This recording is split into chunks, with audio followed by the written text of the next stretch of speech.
Assenti i leader Calenda e Renzi e anche la ministra Elena Bonetti, che sarà in lista per la Camera a Padova e Rovigo, con il veronese Davide Bendinelli per il terzo polo Azione Italia Viva. In corsa per la Camera anche i padovani Carlo Pasqualetto, assente, e Maria Antonietta Auditore, con la sua proposta per la sanità.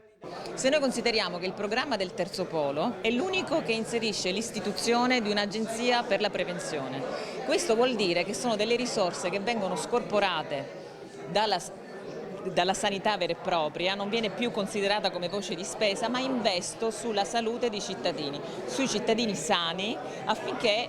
si mantengano in salute il più possibile. Ovviamente non riguarderà soltanto il tumore al seno, è proprio un cambio di paradigma. L'ex sindaco di Vigonza si candida al Senato portando la sua esperienza di amministratore locale. Quindi l'attenzione verso un ripristino della sanità equilibrato che ha portato degli squilibri evidenti per quanto riguarda sicuramente le liste d'attesa delle visite specialistiche, per quanto riguarda la possibilità soprattutto degli anziani di poter fare delle prenotazioni alle loro visite senza avere i limiti di sistemi digitali a cui non sono abituati, e quindi naturalmente anche l'aspetto altrettanto importante di aumentare il numero di medici di base. Al Senato, nel collegio plurinominale, insieme a Carlo Calenda, c'è la senatrice vicentina di adozione Daniela Sbrollini. Il Terzo Polo, con la sua coerenza e la sua serietà, è l'unico in grado, se fa un buon risultato, non solo di proseguire con l'agenda Draghi, ma di riportare Draghi al governo.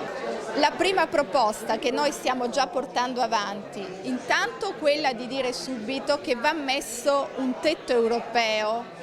per il gas e l'energia, non può essere diversamente, perché se noi facciamo un tetto nazionale come propongono alcuni partiti, questo inevitabilmente porterebbe gli altri a decidere di non vendere all'Italia l'energia e il gas. Quindi questo è il primo provvedimento, il 6 settembre in aula, e tetto europeo per calmierare i prezzi.